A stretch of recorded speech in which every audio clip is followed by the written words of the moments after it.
Well, it's good to be back together this afternoon, and I'm thankful that everyone could be here and we can take part in this worship together, and look forward to the study we can have together as well that may all benefit us in our service to the Lord. Let me invite you to open your Bibles again to 1 Corinthians chapter 16 and leave you a marker there. That's what Johnny just read for us. Drop you a marker there, please. After you do that, turn over with me to Philippians chapter 1. Mark 1 Corinthians 16, then turn to Philippians chapter 1. Like Andrew, I too was given a sermon suggestion, but mine came from the eldership, and you really don't get to decide whether or not you're going to preach that one. You just preach that.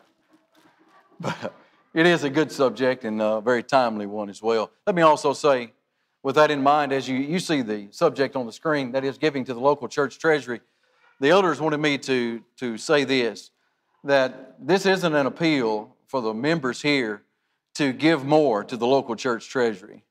You all are so very generous. They wanted you to know how generous they know that you are and have been for so long, and are very appreciative of that you allow this local church to function as it should in a very effective way, and are allowing other men to very effectively do their work and have part in that as well. So please understand, this isn't an appeal for more from you. This is a sermon that will kind of help us remember as to why we are giving to the local church treasury. You know, COVID changed a lot of things. Maybe not a lot of things, but it changed some things. And it changed the way that we partake of the Lord's Supper. It changed the way that we go about giving back to the local church treasury. You know, we don't have 8 men up here anymore who pass around the elements of the Lord's Supper. We don't have those 8 men who stand up here and pass the baskets around for us to give back to the local church. But we still do that. We have a basket out in the foyer through which we go by and we put our contribution into that basket. A lot of ways it's very it's discreet. You know, you don't know that it's there a lot of times unless you do know that it's there. And maybe sometimes we don't think about as to why we're doing what we're doing when we do put our contribution into that basket. And what I'd like to do tonight is remind us of why we do that, how we go about doing that, and to be thinking about how we're going to do that and why we're going to do that even in the future, as we're living in a time where the age is very digital. And it may be that things change in regard to the method in which we go about doing that in the future. We really don't know, but we are living in a time where things are changing. So keep those things in mind as we move through this sermon tonight. But like I said, first of all, I want to talk about why we are to give back. There's some things here that need to be noticed and to be on our minds as we're going about this week by week that are very important to us in regard to what we're doing for the Lord in this particular aspect of our worship on the first day of the week. Why are we doing this? Why are we giving back? Well, number one, it's a way of having fellowship in the gospel. In Philippians chapter 1, we find Paul using this specific statement as he writes to the Philippians. Notice in chapter 1, beginning in verse 3, he introduces this letter to those Christians there in Philippi, and he says in verse 3, I thank my God upon every remembrance of you, always in every prayer of mine, making request for you all with joy, for your fellowship in the gospel from the first day until now. Let's stop right there. The Philippians were sharing with Paul. That word fellowship there could be said as sharing, participating with, having communion with Paul in the gospel. But how were they doing that? We'll look over to chapter 4. And pick up with me in verse 15. And you can tie the two thoughts together. They were having fellowship with Paul in the gospel, and now he says how. And beginning in verse 15, now you Philippians know also that in the beginning of the gospel, when I departed from Macedonia, no church shared with me concerning giving and receiving, but you only. For even in Thessalonica, you sent aid once and again for my necessities. The church in Philippi was an outstanding church, obviously. It seems that Luke was left there after Paul picks up Luke in Troas and they go on into Macedonia, come to Philippi. You find the pronoun usage changing. It seems Luke, if you read the book of Acts, is left there in Philippi for some time. And Luke really helps strengthen that local church there in such a way as to they're always wanting to help Paul. They know what Paul did for them in establishing a church in Philippi, and they want to help him in his work in other places as well. So how are they having fellowship with him in the gospel? They're supporting him financially for him to be able to support himself and do the work of preaching the gospel wherever he might be. In the same way today, just as the Philippians would have had a common fund or a common treasury, they would have taken that money out of, and they would have sent that to Paul by the hands of messengers. In the same way today, we have a common fund, a common treasury. And we have men that we support, and we have fellowship with the gospel in those men. This local church supports 26 men, besides Andrew and myself here locally. We're having fellowship in the gospel with 26 men in different places where they are, men in the United States and men in other countries all around the world. And we're having part in them doing their work and preaching the gospel in those places and bringing others to Christ. That should be encouraging to us. That should be on our minds as we're giving back. You are having fellowship in the gospel here locally and supporting Andrew and myself for doing our work full-time here and trying to share the gospel in this place, in this community. So that's a very encouraging thing for us to know that what we're doing there has a very significant effect as the gospel is being preached around the world. Jason, I think this mic is doing this on my belt. I'm not sure if that's the case, but I don't know if anything else is. If y'all can handle it, I can handle it too. Another reason that we are to give back is another why example, and that is it's a way of meeting benevolent and practical needs. Think back all the way into the Old Testament. The priests that were working under the law of Moses, like doing their priestly duties, the congregation of the children of Israel would give back to those priests, and they would have a common fund through which they would work from. They would meet the practical needs that they had and any benevolent needs that would be there among the children of Israel also. We see that all throughout the New Testament or the Old Testament when it comes to God's people. You come to Jesus in the day that He and His disciples were walking upon the earth. And you come to John chapter 13 and verse 29 when they're in that upper room meeting before Jesus goes to the cross. And Judas is now left, and the other disciples don't understand why he left. They're reasoning within themselves. Verse 29 says, for some thought, because Judas had the money box there being a common fund among Jesus and His disciples, that we know from Luke 8, that some women would contribute to the common fund that Jesus and His disciples have. They thought that Jesus had said to him, buy those things which we need for the feast. There's a practical thing. There were things that Jesus and his disciples may have needed to partake of the Passover feast or something to do with Pentecost observance on into the following days. So they thought He may have just said to go buy something that they may need practically for the whole themselves, or that He told him just to go give something to the poor. So you see that Jesus had a common fund among His disciples in which they met practical needs from among themselves and benevolent needs from time to time. It's interesting as you see Jesus doing things throughout His time on earth, He's doing things and instituting things like He did in this same meeting with the Lord's Supper that were going to be carried out in the kingdom in the future. And that's why when you come to the early church in Acts chapter 4, you see those apostles doing the same thing. Acts chapter 4, beginning in verse 34. It says, nor was there anyone among them, the local church in Jerusalem, who lacked. For all who were possessors of lands and houses sold them and brought the proceeds of these things that were sold and laid them at the apostles' feet, and they distributed to anyone who had need. They came and they laid the proceeds of the things that they were selling, the lands and the houses, and laying them at the apostles' feet. It was becoming a common treasury or a common fund. Have you ever wondered why people were selling such great pieces of land and houses? Well, think about how large the local church was at this time. There's thousands of people that are a part of this thing by now. I mean, they began with 3,000, about 3,000. By the time you get to chapter 4, the number comes to 5,000.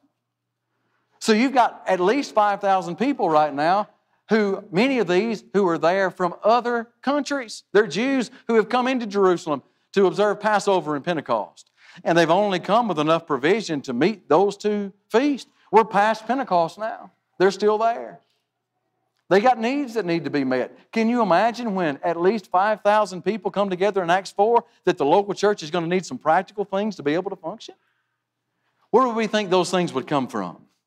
Well, it would obviously be from the common fund that they're having among themselves. They would also be meeting those benevolent needs for those who were away from home and had run out of provision. But also there would be practical things. The Lord's Supper would be observed in Acts chapter 4 on the first day of the week. Can you imagine having enough fruit of the vine and unleavened bread to take care of 4,000 people? I'm sure that common treasury would help things like that, just as it would in Jesus' day when he and his disciples would need certain things to go about doing their work. So not only is it a way of having fellowship in the gospel, but it's a way of a local church meeting those benevolent and practical needs. Here's another way, a very important thing that we may not often think about. It's a way of providing equality. I want you to go with me now to 2 Corinthians. First, let's go to 1 Corinthians chapter 9, then we'll go to 2 Corinthians. 1 Corinthians chapter 9. 1 Corinthians chapter 9, Paul is in this discussion of how he has a right to take support from the local church at Corinth. He's not exercised that right because he thought it more beneficial to him not do that at the time. He took his support from the church at Philippi. But what he's saying here is that I do have the right to do that, just as other men were exercising that right among the church at Corinth. Let's pick up that discussion to verse 11. If we have sown spiritual things for you, is it a great thing if we reap your material things? If others are partakers of this right over you, are we not even more? Nevertheless, we have not used this right, but endure all things lest we hinder the gospel of Christ. Do you not know that those who minister the holy things eat of the things of the temple, and those who serve at the altar partake of the offerings of the altar? That backs you up to the Old Testament scene, doesn't it? Those who were serving as priests under the law of Moses, well, they were being taken care of from the congregation of Israel. And he turns that now to the New Testament scene in verse 14. Even so the Lord has commanded that those who preach the gospel should live from the gospel. What Paul is saying is that preachers who have given themselves to full-time work of gospel preaching and evangelism have the right to be supported by the local church. And why is that? Well, if you want a man to be given over to doing full-time work, it would be effective like he should be doing effective full-time work, then he's not going to have time to go out and work and be able to provide for himself and his family, if he does have a family, to be able to put a roof over his head, to be able to put food on the table and clothes on his and their backs. What was the local church being able to do when they could support a man like was going on here in Corinth? Like Paul said, he had the right to, but he didn't exercise it at the time. What the local church is doing is making equality possible. There you go. You've got members of a local congregation who are out working and providing for their own needs so they can have a roof over their head and food on their table and being able to have clothes on their backs. But they want a gospel preacher to be able to have time to go out and do full-time work, to preach the gospel, have Bible studies, and to be able to convert people to the Lord, help people to grow in Christ. But he's not going to have the time to be out, building tents. Please understand that you learn from Acts chapter 18 that when Paul was in Corinth, he only temporarily built tents until Timothy and Silas came from Macedonia with that aid from Philippi. Then he did what? The New American Standard says he gave his full time to preaching the Word because he could do that then. Now he doesn't have to worry about how he's going to put food on the table and clothes on his backs, keep a roof over his head, so to speak. Now that's taken care of. Because if a man who's doing full-time work in the gospel has to worry about those other things, then he's distracted. He's worrying about how he's going to feed his family and keep food on the table. And he can't worry like he should about those spiritual things that he needs to worry about. He's become distracted. But when that's taken care of by the local church, that man doesn't have to be distracted by that any longer. He can give his full attention to doing that work, and now equality is had. He can focus on those spiritual things, keep others spiritually fed and himself spiritually edified, not having to worry about not meeting his needs. And everyone is at the same place. Everyone can have equality. You see that same picture in 2 Corinthians chapter 8. Turn over there with me. This time it's not an evangelist, a preacher that's located somewhere, but you're talking about brethren who are in a different location. In 2 Corinthians chapter 8, you can look in verse 4 and see the context. We're talking about the fellowship of the ministering to the saints. This was the collection that Paul was gathering among the churches. of which they were going to send to Jerusalem to take care of the needy saints there who were being affected by the hard times. But he's using this as a way to show these Gentile Christians that this can be even a more effective thing. Not only can you meet their needs physically, but also it's going to be able to bridge a gap between Jew and Gentile. But at the same time, he wants them to know how effective it's going to be in bringing about equality, and that's very important. In chapter 8, let's begin reading at verse 13 with that in mind. For I do not mean that others should be eased and you be burdened, that is, by them giving, that them be burdened and for others to be eased. No, that's not the whole discussion. Verse 14, but by an equality, that now at this time your abundance may supply your lack, that there may be equality. As it is written, he who gathered much had nothing left over, and he who gathered little had no lack. Begin at verse 15, let's work it backward. He gives the illustration of the manna there falling among the children of Israel. They were only to go out and get enough for them and their families and no more, no less. But everyone could have enough for themselves. No one had an abundance, no one had too little. Everyone had the right amount. There was equality among the camp.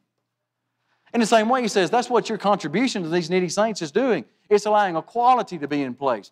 There were Christians in Judea who were struggling. They were starving. They didn't have a way to meet their physical needs. And when someone is worrying about themselves and their family not being able to eat, they can't think about spiritual things as they should. Why? Because they're trying to survive. All you can think about is, how am I going to get food on the table tomorrow? And what Paul is saying right now, you're in a place where you can help them meet that need so that they can be where you are. You're taken care of physically, and you can focus on spiritual things as you should. Why not give to them and make it possible for them not to have to worry about those physical troubles right now, so they can focus primarily on spiritual things and be edified, and everybody's at an equal state of being where they need to be before God and have their physical things taken care of as well. It's all about equality. And just think about that in the sense of what Jesus made possible for us. As Andrew talked about God's love this morning, how that was demonstrated. How was that demonstrated? Well, Jesus left heaven. He came to earth. He lived as a man. Ultimately, He went to the cross and He died. Why? So that we could have spiritual equality just as He had in glory with God. He made that possible for us, something that we could not make possible for ourselves. We were bankrupt to do it. But Jesus sacrificed of Himself so that we could be at that place where everyone could have the opportunity to have spiritual equality. And that same type of sacrificial love should be involved in the life of each and every disciple of Jesus. To know there are going to be times when brethren need that help, to be able to reach that level of spiritual equality. They may be struggling physically and be so distracted, they don't know how they're going to make their ends meet. But Christians can meet those ends, and that way they don't have to worry so much about those things and be able to focus on things above, as we're able to focus on things above when our needs are met.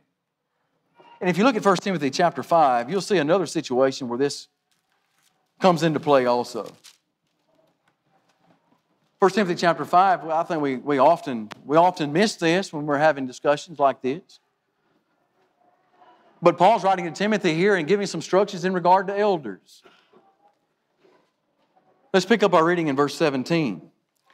Let the elders who rule well be counted worthy of double honor, especially those who labor in word and in doctrine. For the Scripture says, you shall not muzzle an ox while it treads out grain, and the laborer is worthy of his wages.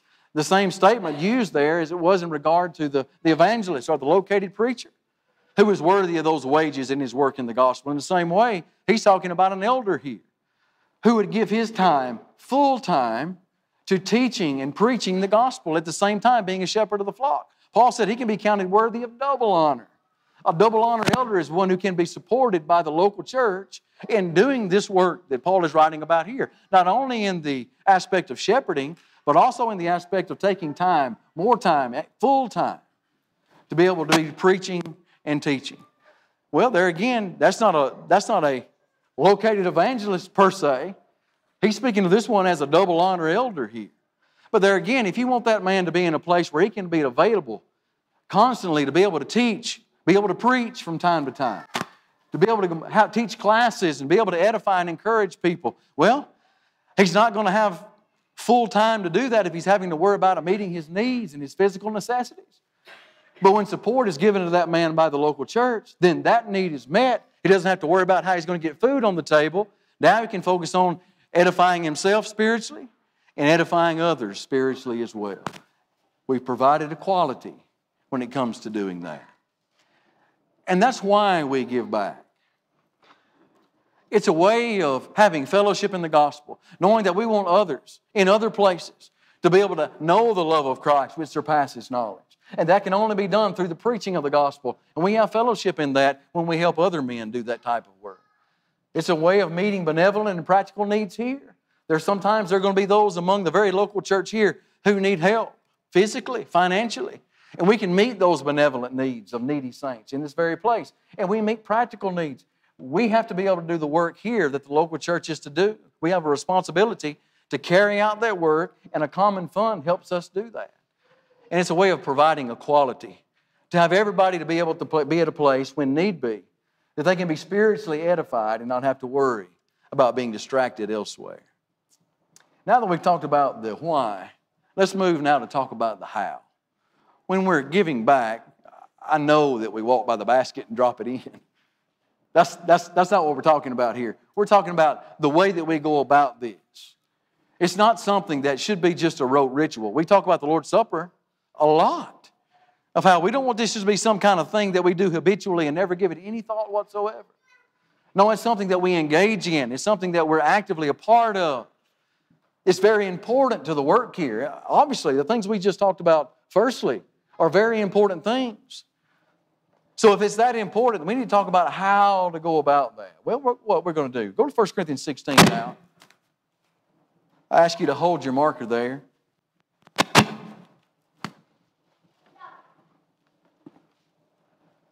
Well, how do we give back? Well, we give as we've been prospered. As Johnny read for us earlier, let's read that again. Chapter 16, verse 1. Now concerning the collection for the saints, as I have given orders to the churches of Galatia, so you must also do. So those churches that Paul established there in Galatia, he gave them this same instruction. Now he's giving that instruction to the church at Corinth. Now verse 2. On the first day of the week, let each one of you lay something aside, storing up as he may prosper, that there be no collections when I come. I realize this particular collection here was for the needy saints in Jerusalem. But the church at Corinth itself was going to have a common fund that it worked from, obviously. The church at Corinth, I think we can reason from chapter 11, didn't meet in someone's house. Because Paul told them, if you're hungry, eat at home. Don't you have houses to eat and drink in? So obviously they had a common fund that they'd be working from to be able to practically meet the needs of a local church. This was one type fund that they were collecting funds to send to needy saints there in Judea, there in Jerusalem. But notice what he says in regard to the common fund that's going to be collected for whatever reason or need that would be collected for. That on the first day of the week. Why on the first day of the week? Well, chapter 11 tells us that that's when the church comes together for worship, is on the first day of the week. That would be the most effective day to do that, is when the church comes together to do that. We also learn that that's one of the things that we do when the church comes together on the first day of the week. And what do? You lay something aside. Storing up. That idea of storing up there is depositing. That's a common fund. That's a collection. But how do you do that? Well, you do that as you prosper. We give as we prosper. Many people today have the misunderstanding that the church is working under the law of Moses in regard to tithing.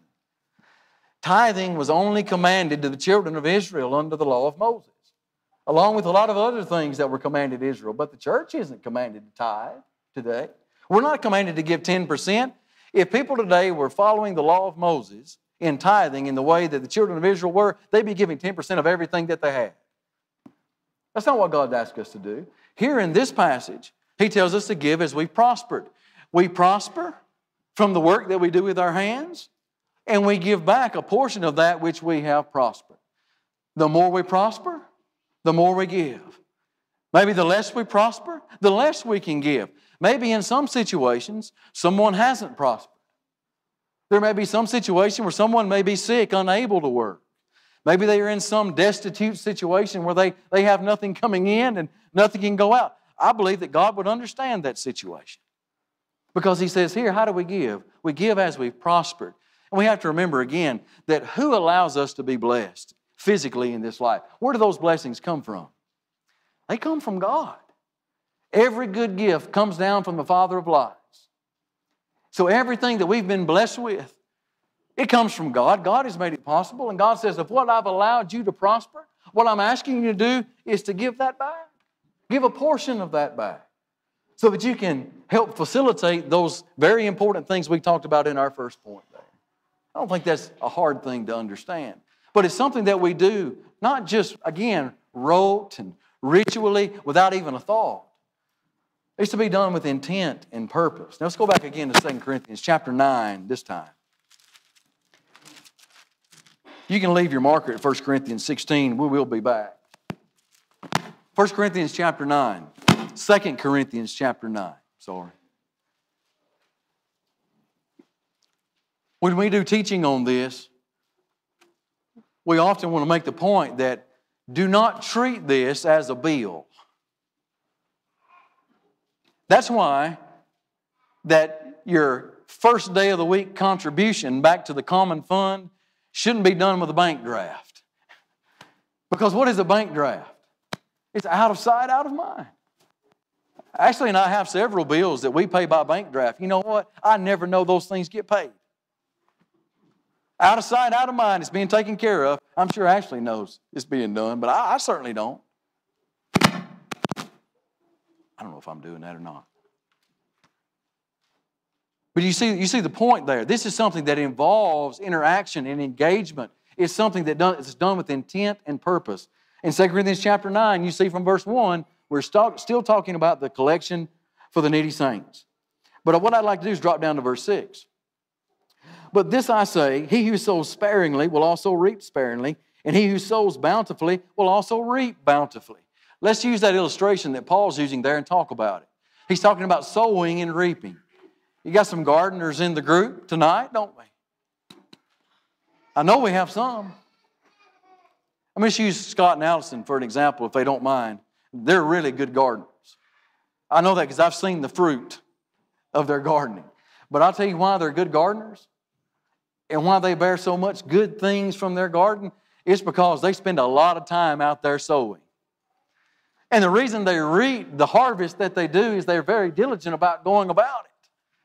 They're sowing bountifully, therefore they're reaping bountifully. And that's the idea. I'm going to tell you, Scott doesn't go out there in the garden and just throw a few seeds around and think something's going to pop up and just going to be this great harvest. It doesn't happen that way. No, there's diligent effort that goes into that. There's some intent. There's some purpose that goes along with it. Now, let's don't get misunderstood about what we see all the false teachers on TV talking about. If you sow your $1,000 seed, the Lord's just going to blow your bank account up. That's not what we're talking about here. Remember, this is spiritual interaction that we're having, though we're using a physical means.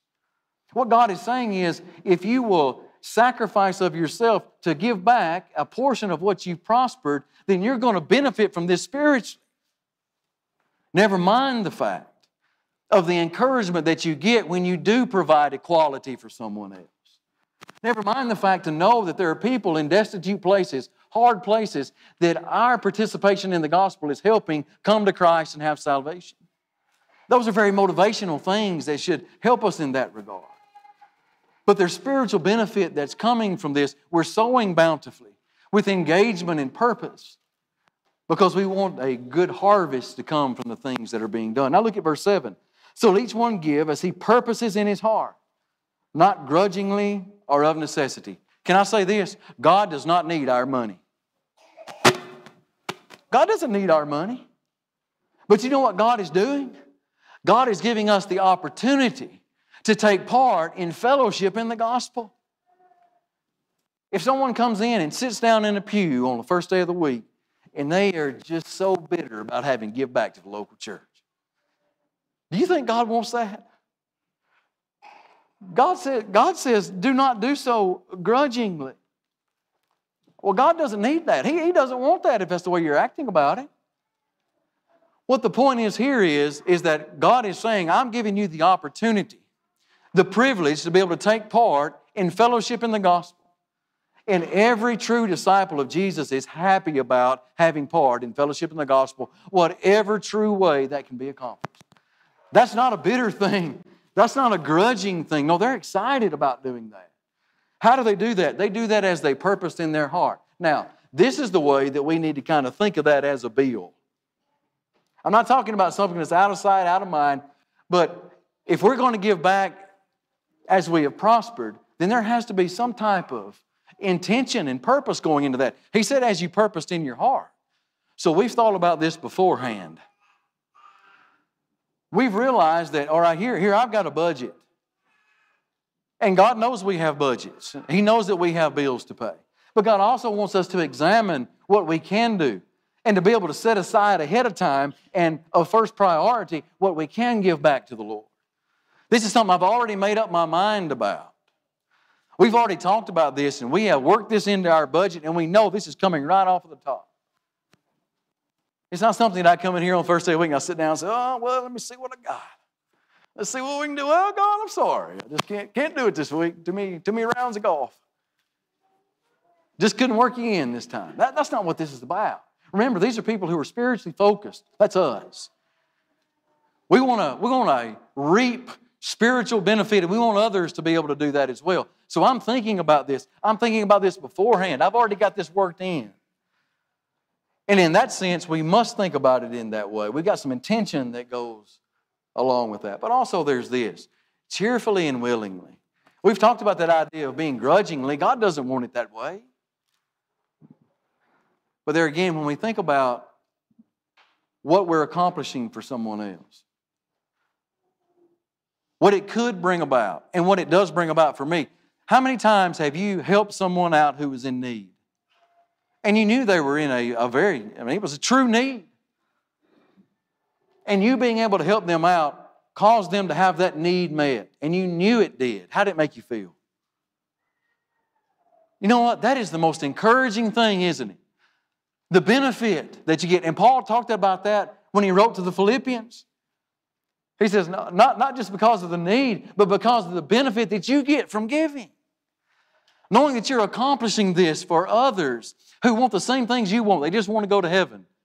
And us meeting those needs that they can't meet at a time helps them to have that spiritual focus. It may cause them to even be more strengthened spiritually. And you think about that loving sacrifice that's involved in our service to the Lord and what He did for us, and that same outpouring should come from us when we have opportunity. Cheerfully and willingly we're doing this. You see that at the beginning of chapter 9. Now, writing to the Corinthians here, he's pressing them to do what they've already promised to do. He's trying to remind them. Now, when you first talked to me about this, you were very willing. And notice how he said that. Now, concerning the ministering to the saints, it is superfluous for me to write to you, for I know your willingness about which I boast of you to the Macedonians. They were willing. They had a zeal.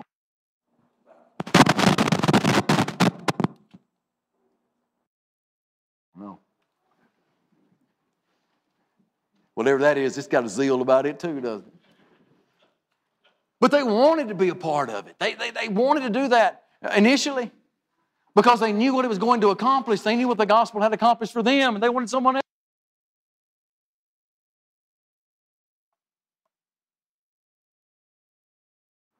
About physical things, and they could have spiritual minds and spiritual focus. That's very important.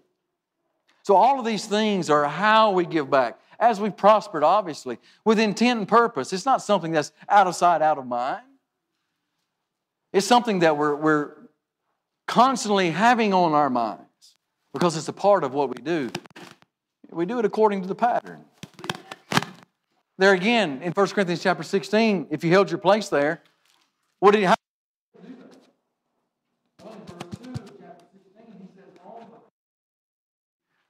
That's when you give back to the local church treasury. You know, Andrew and I had a discussion with someone one time. It was actually a preacher. And he told us that their local church gave back on Tuesday. I think that was right. And we didn't know what to say there for a moment. I mean, this kind of blows your mind. You do what? Well, why didn't we not have the basket in the foyer out there on Wednesday. At least I don't think it's out there on Wednesday, and it shouldn't be out there on Wednesday. It's turned upside down. It should be turned upside down. Because it's not open for business, if you will. Why is it not open for business on Wednesday? Because the Lord said on the first day of the week. That's according to the pattern. God says, I want you to give back of what you prospered on the first day of the week.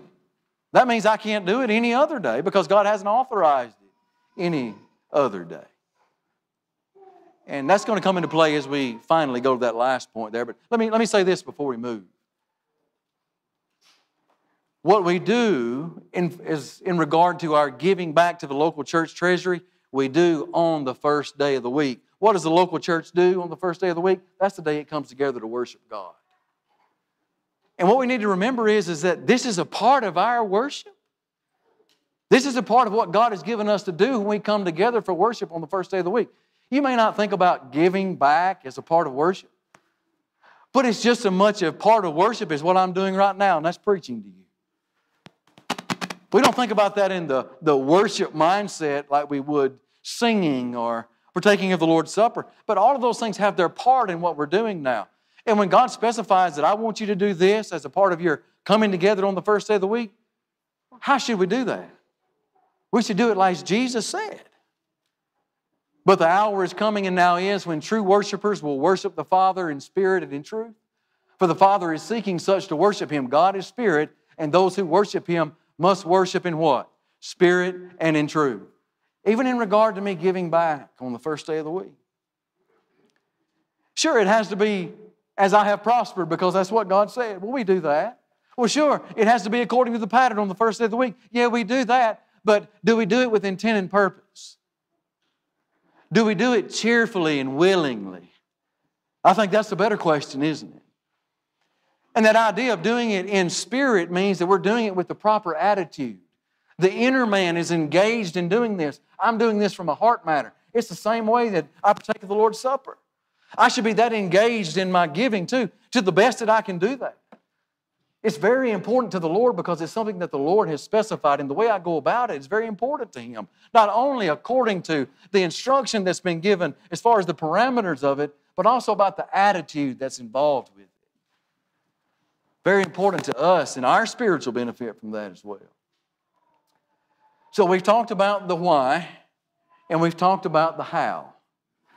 But as we close this, let's talk about our giving concerning that happening in the future.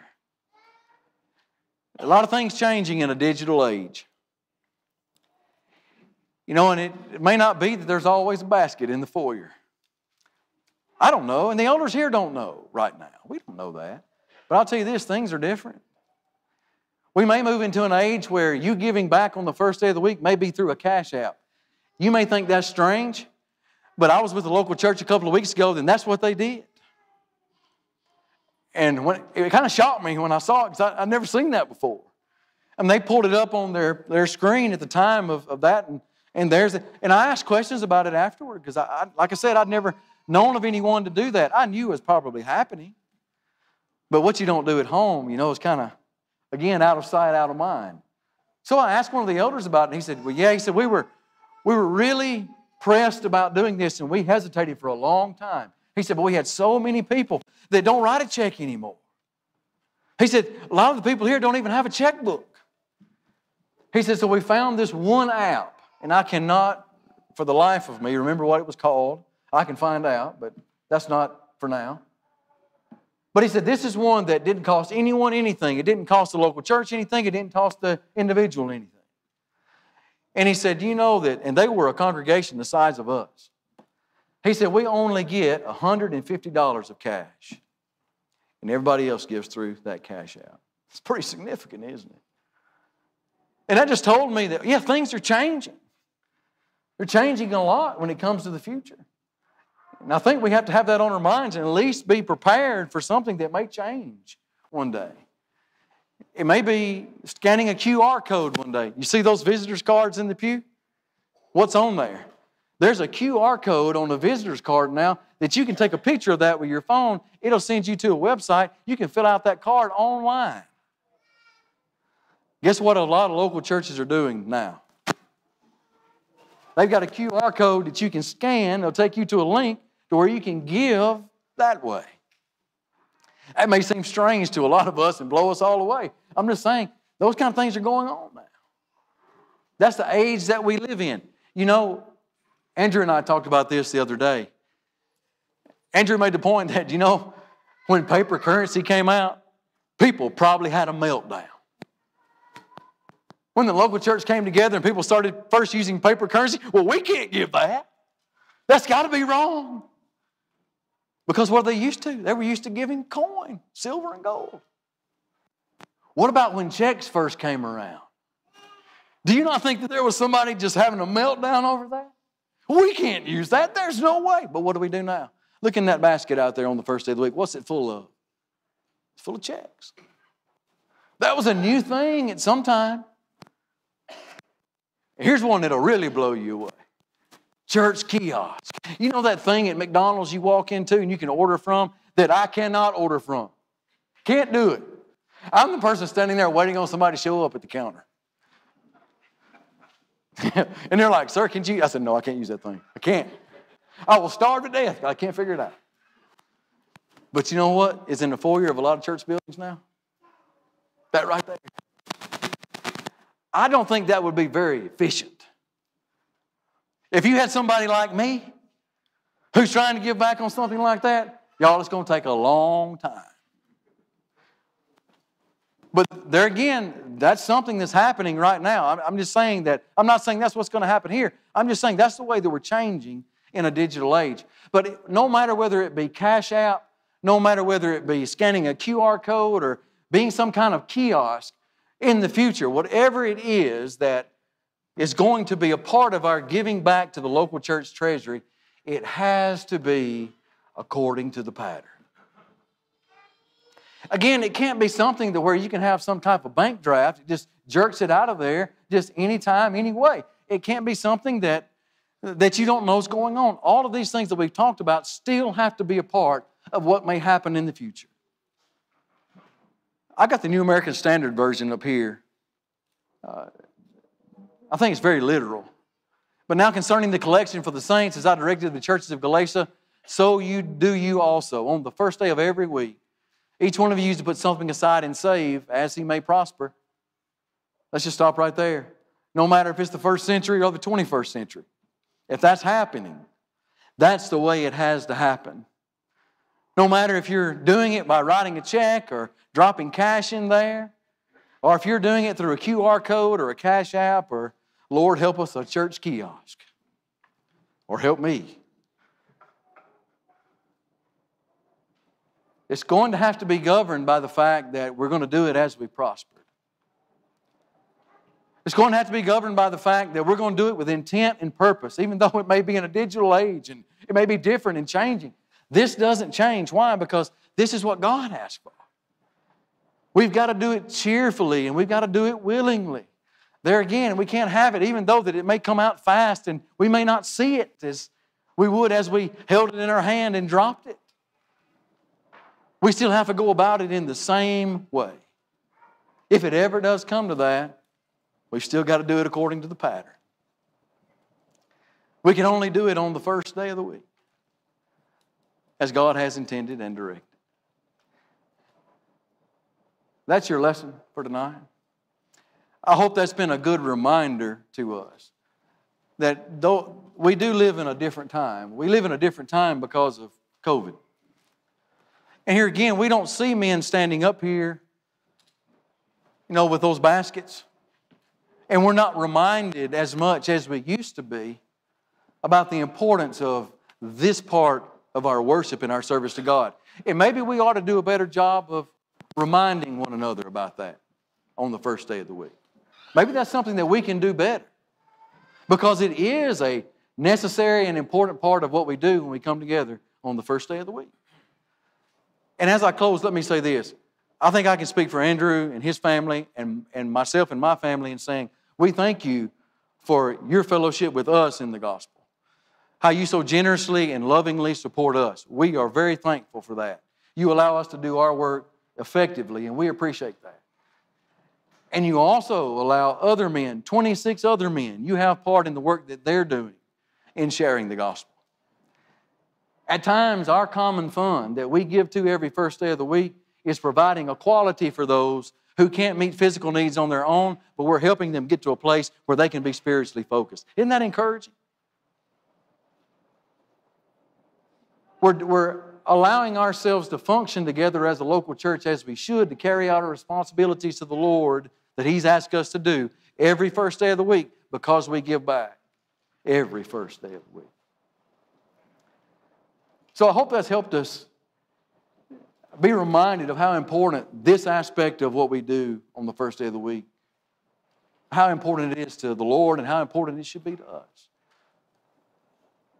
Thank you for your good attention. I appreciate that very much. If you're here tonight, this hasn't been a sermon about salvation, but we certainly talked about the love of God, and Andrew talked about it very clearly this morning, and how important that is to us that Jesus sacrificed out of that great love that He had for us so that we could be forgiven of our sins.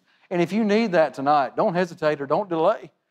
Take part in the saving power of God's grace. Be baptized into Christ for the forgiveness of your sins. Having repented of those sins, you can do that tonight. If we can help anyone make their life right with God in any way, won't you please come while we stand and we sing this song?